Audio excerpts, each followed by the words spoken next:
Hey, incoming CS freshman Sun Devils, know I'm here.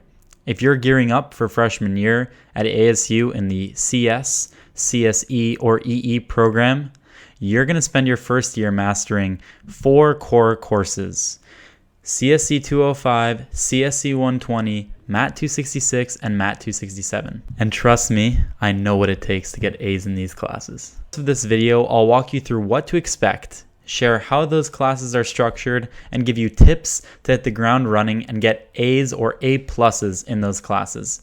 Let's jump into it. So one really useful tool that I'm going to be referencing throughout the video is the major map, and I just want to show you guys that, so I'm going to put it up on the screen. So here we see the required classes that you need to take as a computer science major. Now, I majored in computer science and math, so keep in mind that if you're in electrical engineering and computer systems engineering, this might not be as relevant for you, but it's still important to see what classes you need to take in the sequence, and it's a really useful tool to plan what classes you want to take when. Now, right into the first class, CSE 205. Let's talk CSE 205.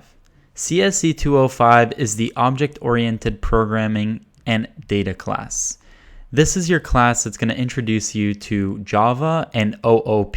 So just a quick look at the major map. So when you're an incoming freshman at ASU, you can either start by taking 110, which is the Intro to Java class, or 205, which is the Object-Oriented Programming and Data class.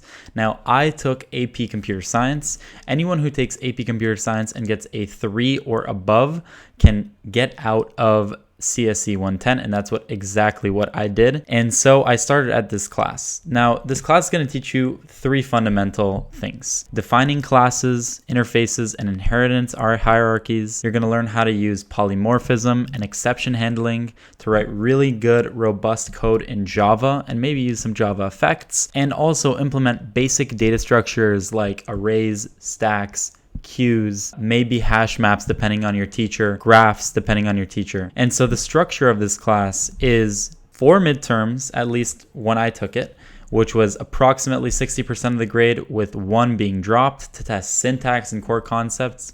And these exams are looking to see if you really retain how to code, the syntax it takes to implement these inheritance and polymorphism structures in Java. 10 to 12 programming projects, each one taking anywhere between an hour to 4 or 5 hours, nothing so difficult. And you'll build like maybe a simple bank system, text editor, calculator. And then we also had attendance and pop quizzes to keep us honest. And this is sort of a characteristic that's true with almost every freshman class, whether it be CS or math. Okay, next on to CSE 120. This, notoriously for CS freshmen, is a class that's not so liked. I personally love the class, and it's a fundamental class for the computer systems engineering students and the electrical engineering students. So in CSE 120, you kind of go under the hood, designing hardware with a digital design tool that I'll show up here on the screen. And you also get some exposure to Verilog and more hardware related topics. So some core topics will include combinational logic like adders, muxes, multiplexers, sequential circuits, flip-flops, state machines. You'll learn about Carnot maps, timing analysis, and synthesis. It sounds very complicated, but thanks to the amount of time the class has been taught at ASU and the faculty in the electrical engineering department, it's actually a very well taught class. This class is more lab based, so you'll have like 4 or 5 lab reports requiring you to simulate and physically test logic. A capstone project where you'll integrate all the knowledge you learned to build some sort of circuit that does something practical.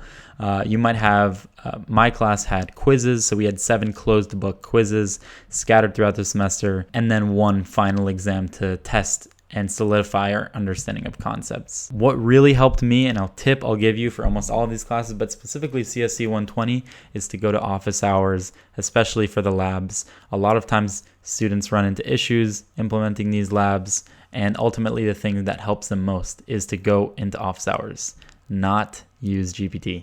go into office hours. Okay, now we're on to the math sequence. So Mat 266. Out of the 4 classes that I'm talking about in this video, I would say Mat 266 is probably the most difficult. So Mat 266 builds on basic derivatives and integrals, diving into following topics: advanced integration techniques, so integration by parts, trigonometric substitution, touches infinite series and convergence tests, parametric and polar curve analysis. I think the difficult thing with this class, not necessarily the workload. So we were assigned work on this platform called WebWork, which was a virtual platform to assign calculus problems to. I think the most difficult topic in this class is probably like the new topics. You don't really see infinite series and conversion tests, at least at ASU, in Mat 265 from what I understand. Again, I did not take Mat 265 because I tested out of it using an AP Calculus AB exam. But just so you know, a lot of people who take the class Mat 266 regard it as one of the more difficult classes.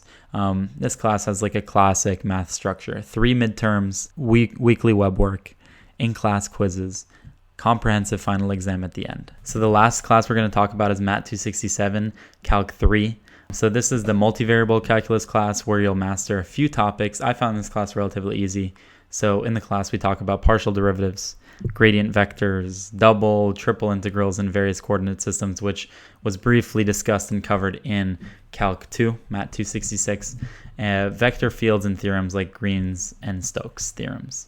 Again, very similar structure to Mat 266.